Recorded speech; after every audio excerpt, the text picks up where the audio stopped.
What's up, everybody? This is Fred Richani of TSC News, right here on MNN2. We are happy to bring you part 2 of our interview with actor, fighter, wrestler, author, and mocapper, Paul the Mauler Lazenby. He's going to talk about everything going on in pro wrestling, the hot button topics, plus his own career, working with The Miz in the Marine series, doing Gears of War, writing When We Were Bouncers, and much, much more. But before that, a follow-up on a major story we talked about a few weeks ago, Ring of Honor and WWE. It was originally reported by ProWrestlingSheet.com that Ring of Honor could be purchased by WWE. WWE was in talks with Sinclair Broadcast Group, SBG, the parent company of ROH, but according to WrestlingObserver.com, it looks like those talks are dead. Now, WWE could license Ring of Honor footage for the network, which would make sense because they have a very popular streaming service. But at the moment, it looks like ROH is safe. And I, for one, am very, very happy about that. You might ask why. Well, more competition breeds more innovation, breeds more creativity, and it allows these guys and girls that bust their butts for our entertainment to be able to have options. Options equal opportunity. Options equal more opportunity to make a living in professional wrestling. Nobody is ever going to confuse Ring of Honor with WCW of the past or NWA or even ECW. But it has served as a great proving ground for a lot of WWE's current superstars, including Daniel Bryan, Seth Rollins, Cesaro, Kevin Owens, Sami Zayn. The list goes on and on and on and on, and I am happy that Ring of Honor continues to go on as an independent promotion. Well, an independent promotion owned by a conglomerate. And I'm definitely looking forward in a few weeks in Manhattan right here for the War of the Worlds pay-per-view featuring Ring of Honor stars and stars from New Japan Pro Wrestling as seen on Access TV. And somebody that knows a thing or two about going on and competition is Paul the Mauler Lazenby. So let's dive right back into our conversation about all the craziness in his career. And another tough guy you got to work with, I don't know if he's as tough as Steve Austin, but a tough guy in his own right, is The Miz, Mike Mizanin, who absolutely killed it in the build-up for WrestleMania 33. You worked with him, I believe, on the Marine 4. What was he like? He's a great dude, man. I really like Miz. He kind of, him and Steve both kind of rolled into Vancouver acting like the new guys. I remember Steve even saying that in as many words, but Miz too, where he didn't roll in like I'm the WWE superstar and everybody's going to take care of me. And he came in like, I want to learn all the names and faces and I want to be a part of this team. And again, just like with Steve, I don't think you will find anybody who's worked with Miz in Vancouver that has a bad word to say. I got to work with him twice actually, because we recently did an episode of Supernatural entitled To the Mat, where Miz came in as a special guest star, and I had an acting role as a pro wrestler on that. So I'm always happy to see him back. He's such a great guy, and I think a very underrated talent too. Oh, absolutely. I feel like 2016 was really his year, and thus far in 2017, he's truly taking it up a notch. And I remember when you and I first started chatting and became friends, we talked about how, man, this guy Miz, he was on fire for a while, and then he kind of petered off. And the last couple of years, he's really regained his momentum and then some. Why do you think he's kind of had that fire lit under him again?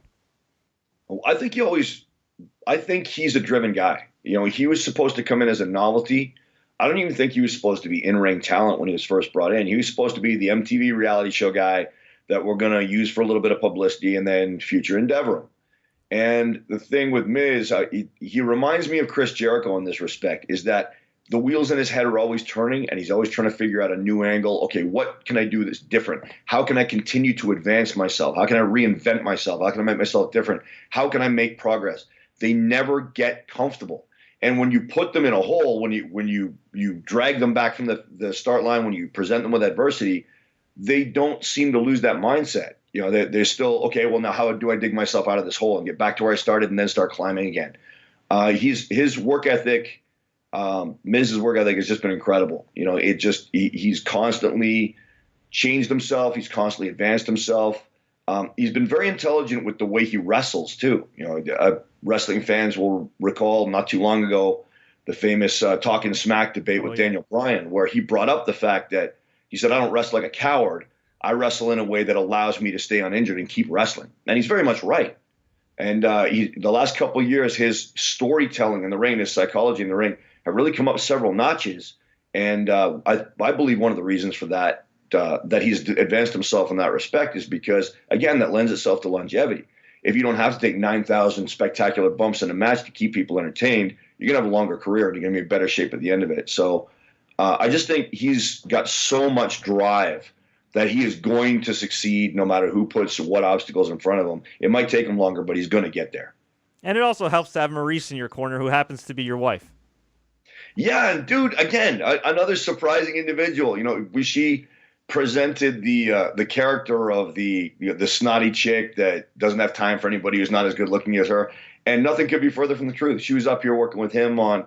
Actually, I worked with Miz on 3 movies because we worked on. What was it again? I forget what the movie is now. Didn't you do a Christmas movie with him?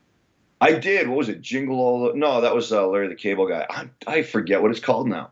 I was supposed to do a 4th one called Christmas Bounty, but I ended up getting recast at the very last second. But yeah, we did do a Christmas movie, and Maryse came out for that, and you could not have found a nicer person. She was so cool. Awesome, man. Speaking of cool, you play another cool guy. You actually do all of his crazy cool animations. We're talking about the legendary character in Gears of War, Marcus Fenix. You've been doing all kinds of motion capturing and stunts, not just for movies, but for video games for a long time. How'd you get hooked up with Gears of War? Gears of War came along because a good friend of mine, Rob Hader, who he's actually a World Stunt Award recipient for one of the most brutal car hits I've ever seen in my life. I have no idea how he didn't die. It was for I Love You, Beth Cooper. But Rob was brought on to coordinate Gears of War Ultimate when they decided to redo the first Gears of War and do it in Vancouver. So they asked Rob, because he knows all the local performers, to bring in some people for them to look at who might be suitable for certain roles. And I love to tell this story because Rob said he was watching footage of the characters to see who he wanted to bring in.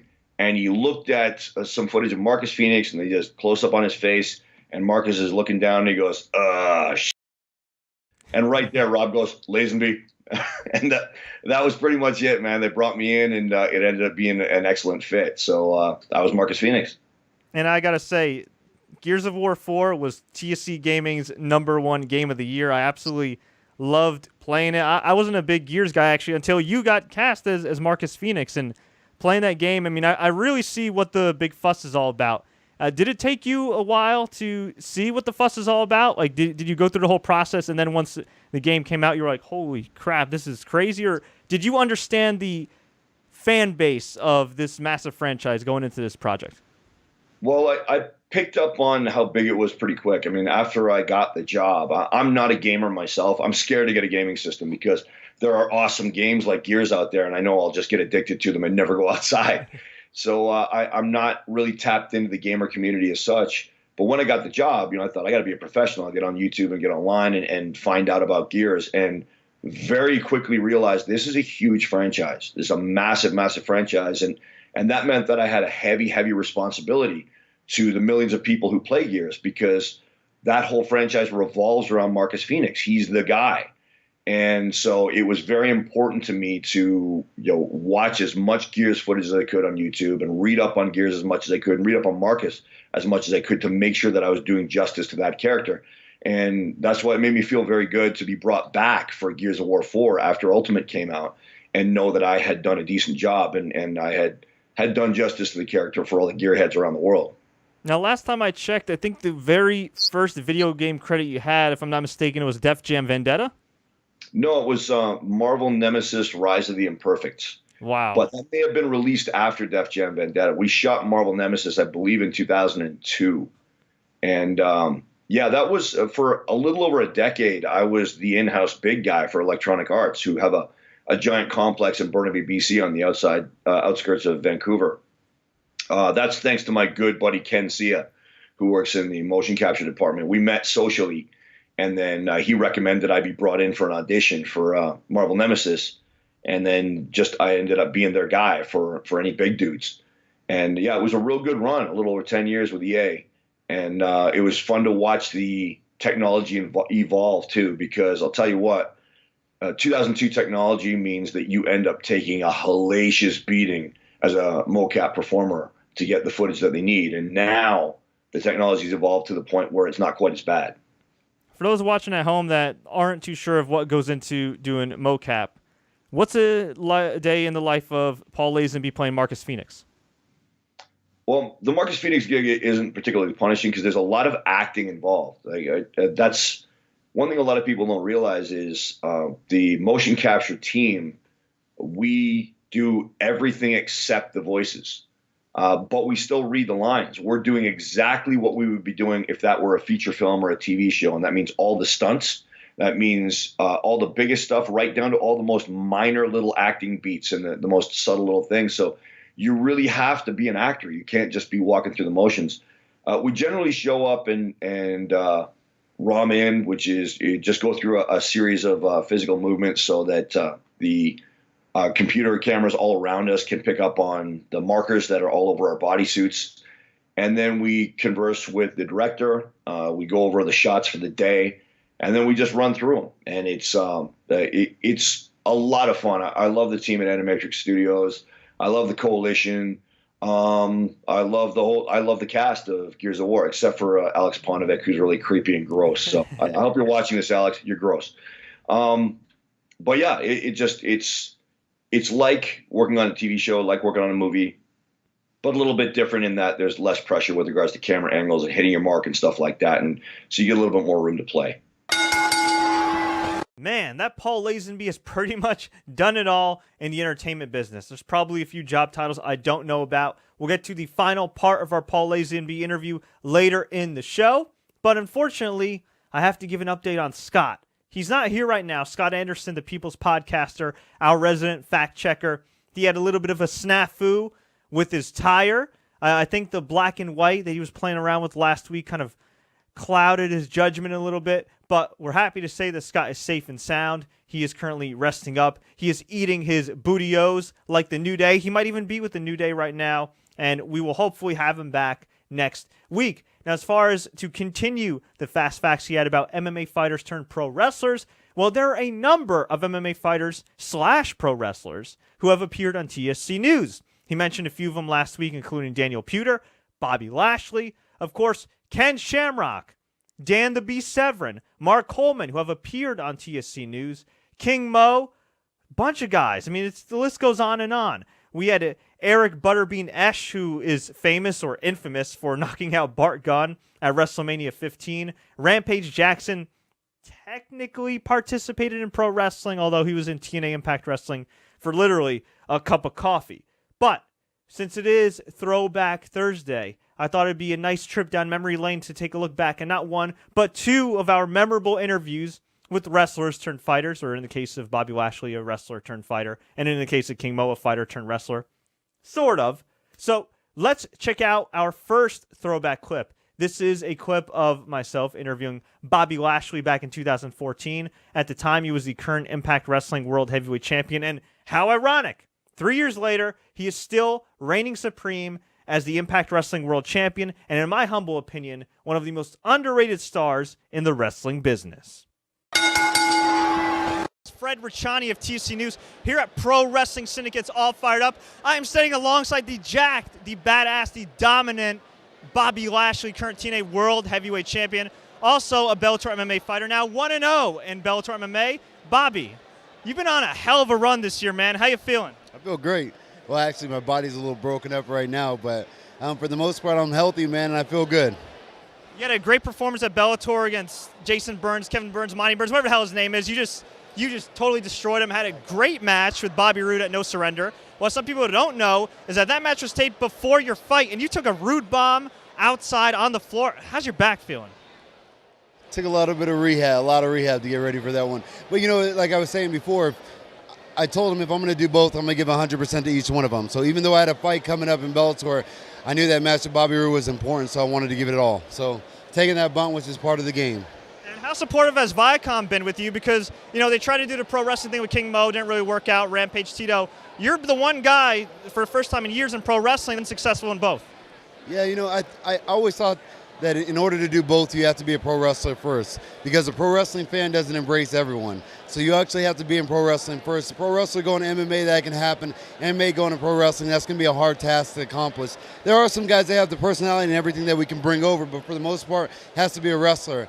And I always told him I'm the man, so hey, I'm going to try to win both titles and keep them. Former Strikeforce champ King Lawal. How you doing, King? Man, I'm chilling, man. You call me an OG? I'm more like a BG, dog. I'm new. I'm a baby gangster up in here.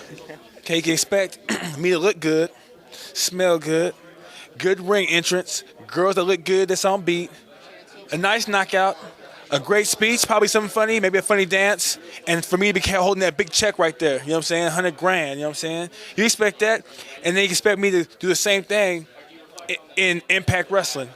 I'm going to do it both. I'm going to be a one-man tag team champion. There's been a lot of kings in pro wrestling, though. King Harley Race, the Macho King Randy Savage, one of your all-time favorites, King Booker. In your opinion, besides yourself, who is the greatest king of all time in combat sports? In combat sports? You talking about or pro wrestling or combat sports? I guess pro wrestling and MMA. Well, I guess you're the only king in MMA, so pro wrestling. Okay, pro wrestling, either Harley Race and Booker T, King Book. Care to elaborate on why? Because I'm sure Jerry Lawler is watching this and highly offended. Jerry Lawler went hard, but Harley Race was just a beast, man. You know what I'm saying? I remember watching him. He was a beast. And then King Book, I love Booker T when he was with the Harlem Heat, so I'm biased towards him anyway, so I'm going to pick him in any question. Can you do a spin-a-rooney? I can't do a spin-a-rooney, but I can do that. But I can hit the Alex Wright dance. You know what I'm saying? I'm going to do that later. Can you do that, the Alex Wright dance right now? I'll do it with you. Just show me how to do it. All right. And the Dusty Rose, but I'm gonna say that for later because Dusty Rose was raw too. And I'm holding auditions for a new Sapphire. You remember Sapphire, right? I remember Sapphire. Yeah. Are you gonna be turning off the shirt like Hulk Hogan? Nah, man, that's played out, dog. You know, only Hulk Hogan can do that. I can't. I'll never do that. Well, I hope you enjoyed those throwback clips. Now back to our interview with Paul the Mauler Lazenby. Paul, there's a bit of a mystery here. We've talked about it in the past, the last time I saw you at UFC in Cleveland. I swear, a bunch of people have gone up to me that know we're friends and say, I saw Paul in Deadpool. I saw Paul in Deadpool. And then I saw you in Cleveland, and you're like, I was in Deadpool, but not really. Can you explain the mystery of your cameo appearance in Deadpool? Yeah, I was cast as a flight deck guard. There's a humorous scene, a short humorous scene that was supposed to revolve around me. And I ended up spending 4 days on set, and they never got around to shooting it.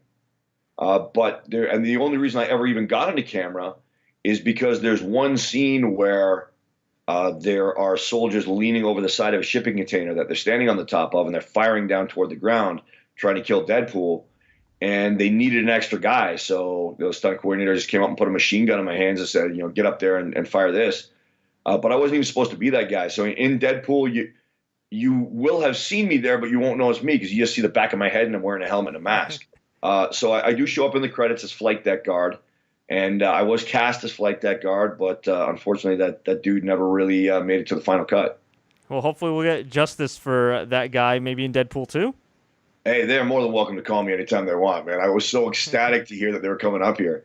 It's so busy in town, I was wondering if they're going to get a studio space, but it looks like they're coming, and yeah, they can call me anytime they want. I was so happy to be on Deadpool 1, and I would come back in a second for number 2. Awesome.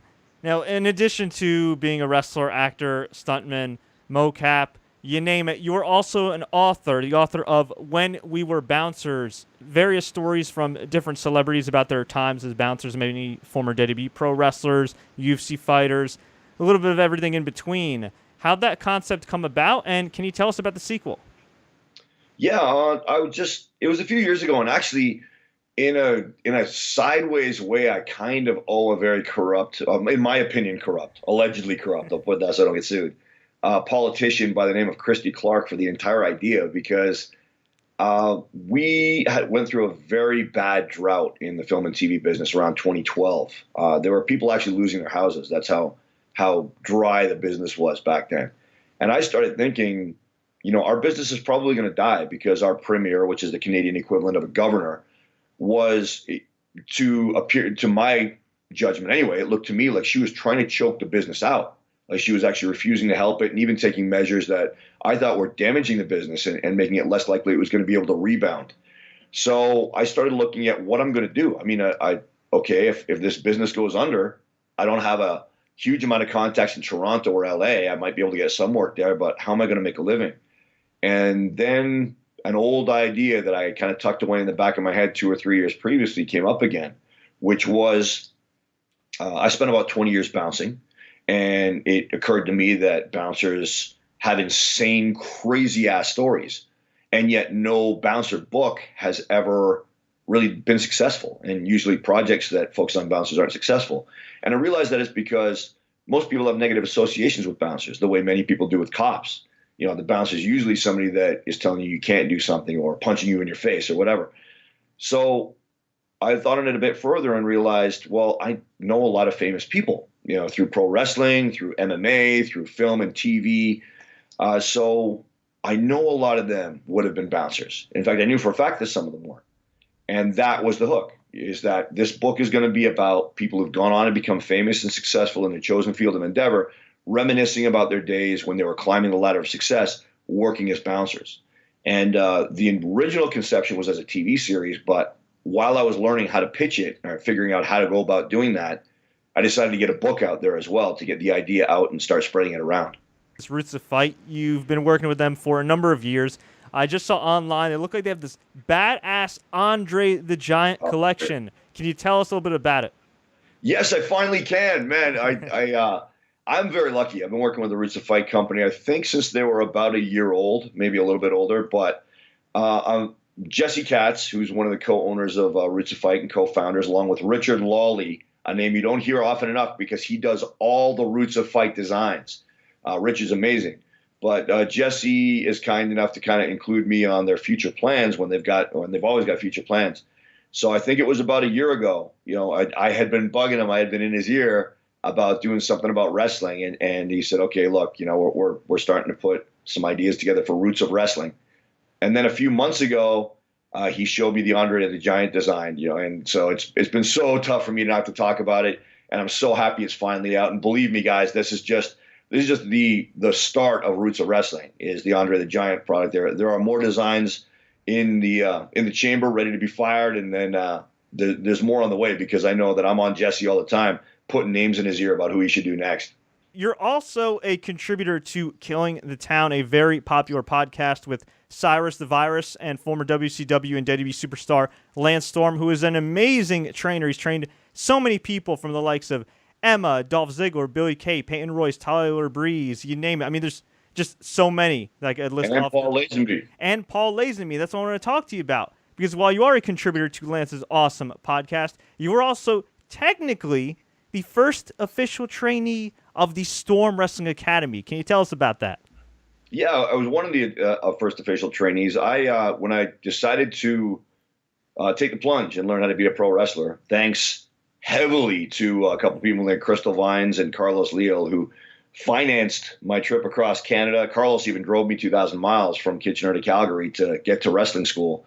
But when I got there, you know, I had signed up for the Hart Brothers Pro Wrestling Camp in Calgary. And that year, the instructors were two guys who had taken the previous year's course, which means they were still within their rookie year. But lucky for me, they both ended up being extremely quick studies. And that, of course, was Lance Storm, and his assistant was Chris Jericho. Wow. So that was my induction into the world of pro wrestling, was training with those two guys. And I'm very proud to say that I was a graduate, and I believe the top student of the first class that Lance Storm ever taught. This is a bit of a loaded question, but I'm going to ask it anyway. Is Roman Reigns the guy? Well, he is, because the company wants him to be. You know, that's a good example right there. Is I think if Roman Reigns came up in the Attitude Era, he would be in much better stead with the wrestling fans. But because there's no viable competition now, WWE could afford to go, well, we'll do what we want to do with Roman. We're not going to listen to the fans as such, and they'll take him. You know, when the fans wanted him pushed, he wasn't getting pushed, and then they decided, okay, well, now we're going to push him, and they're cramming him down his throat after the fans stopped liking him. And then they were giving him horrible stuff, the scripted promos that he had to do. And yeah, it just, I don't think he's the guy in the way that, say, Daniel Bryan was the guy, or Steve Austin or The Rock were the guy. but he's definitely the top guy on the roster, and he's a dude that has everything that the guy should have. I think he's just been hamstrung by the way he's been handled by the company. I don't think there's any fault at all in his work ethic, his talent, his look. He's got the whole package. He's got the attitude. He's got everything. I just think he's been mishandled. Now, before we let you go, what's the best piece of advice you could give somebody that's looking to have success in show business or in any walk of life? Don't quit. It's I got into show business extremely late. I mean, I was 32 years old when I got in. That even ruffled a few feathers. I think if I hadn't had a pro wrestling background, I might have just been said, no, we don't, we're not hiring right now by the stunt community. But thankfully, I got some credit for that. But that's the main thing. Do not quit. I mean, we talked about finding out, in 2003, I think, I'm doing really well. For the first time in my life, I got a lot of money in the bank.